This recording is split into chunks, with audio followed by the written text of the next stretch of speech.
It's all about what is the attitude, what is the energy and effort that's going into today and tomorrow, making sure that it's even better. The atmosphere inside the stadium is quite literally something I've never experienced. This is insane.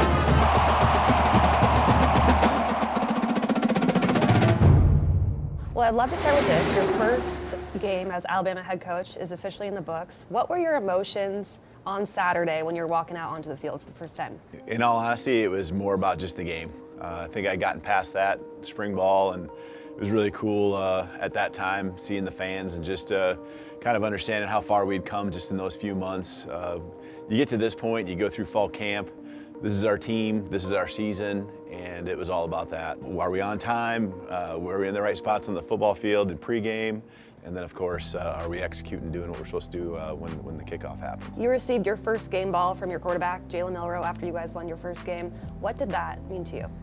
Yeah, it's special. I just, the team has just embraced, not me, but just me, but the entire staff in such a special way. And, I think that symbolized that as well. And Jaylen just does such a great job, and he, the moment and all that, it's really cool. And it was fun to get that first one under our belt. It was really good to get that first one under our belt, and we move on from here. But yeah, it means a lot that the team feels good about the direction we're going, not just myself, but the entire staff.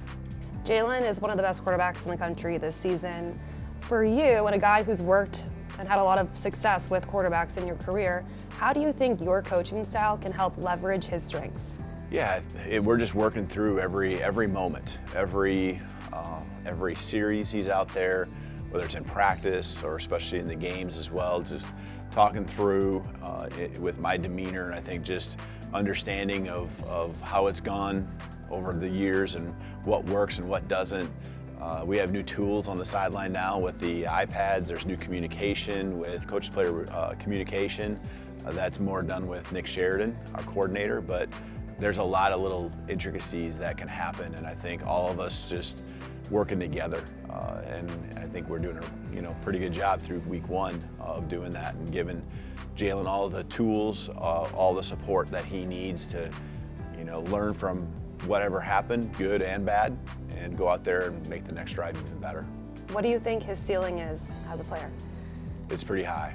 Just walking off the practice field today and seeing the ball come off his hand, it's spinning. And just us continue to work through the discipline and that it takes to be a great quarterback, whether it's your progressions and the process that you go through in your week, just all those different areas. You're never going to question Jaylen and his work ethic. You're never going to question the want to. And it's not just individually, it's what he does as far as leading our football team. And so that ability to throw the football as well as he does, along with something that makes him extra special, and that's his legs. You saw it week one with just being decisive, and when things broke down, take off and run. And those aren't just moving the chains type of plays. Those are explosive plays that can go the distance anytime. You seem to be a coach that really values connecting with your players, and I saw somewhere on Twitter that you have a Snapchat and that players can Snapchat you. Is that true? Well, they could. Okay. I'm not very good with it, so they may have at some point, and it probably is one of the least used social media pieces that I have. But yeah, that Billy would. I think more of them just probably text me, and that's probably the easiest route for us to go still at this point. Why is it so important to you to connect with your players in that way? Well, I think that's what this is all about. I think coaching is a people business, and the people, your staff, the people that you're working with, and of course that's the players more than any. And I think getting to the point where you're on the same page, where you're fighting the same fight together. And how do you get to that point? It's communication. It's just building those relationships, and that's why I do what I do. It's fun seeing these guys grow. It's fun seeing them go through this time of their life that I think is one of the most influential as they go from boys in high school to young men, and there'll come a point when football's over with too, and having that impact is important to me. I have to ask you, of course, about Coach Saban, because he left an incredible legacy here. How are you kind of adding your own identity to this program while building on the foundation that he built here? Yeah, there's so much of a foundation to build on, as anyone would know when it comes to Alabama football. The wins, the championships, all those things, and the great alumni that made it happen. It's to me what you got to celebrate. You got to celebrate, and it's our responsibility to carry on the tradition that exists, and that, of course, Coach Saban's a huge part of that. And it's pretty easy to celebrate everything he did and the impact he's had, not just on this program, but I think college football in general. He called you before your first game.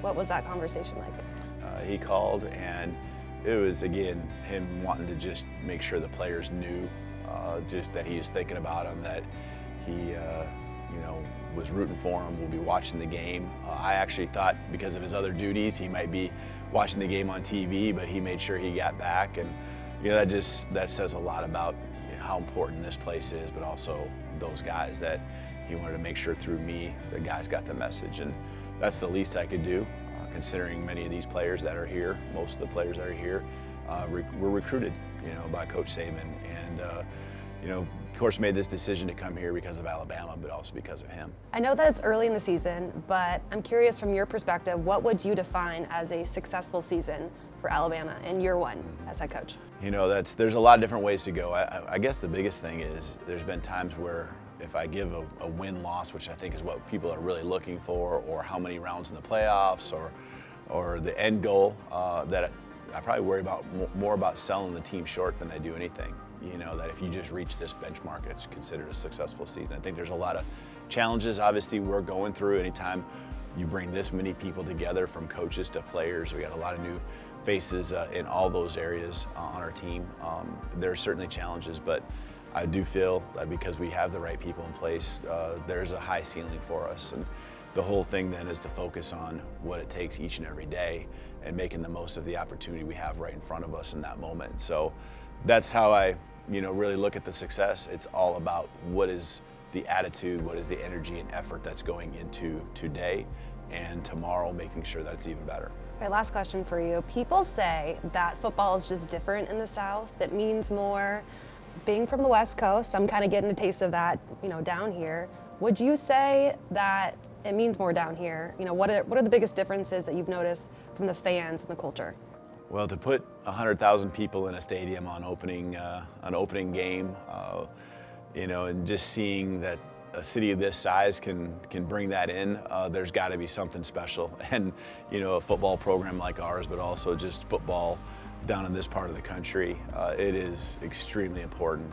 It's important to the fan bases and just what they do on each and every Saturday. But it's not just in season; it's out of season, and it's fun to be a part of. And I really came in understanding, I think, and expecting that it would be seen in that light by everyone that wants to follow our program, and our players appreciate that. And the alternative is to have something that isn't. And I guess the microscope that we're under, I have an appreciation for that. It's a lot of fun to be a part of. Did you have chills at all when you heard Dixieland Delight for the first time? That's an Alabama staple. I'll be honest, I didn't even realize that it was happening. You have your headphones on, and I do remember the lights going down at one point because it was dark, and so you're just so caught up in coaching that you kind of miss out on some of those things. So I'll be honest, I didn't really realize that it was happening. That's no offense to how great of an environment it is when that is being sung by our fans. It's an awesome thing, but I did miss it, even though I was right in the middle of the stadium, which seems crazy. It's locked in. That's what you should be doing. That's right. Thank you so much for the time. I so appreciate it, and we're just looking forward to seeing what you guys do this season. Off to a great start. Thank you. Roll Tide.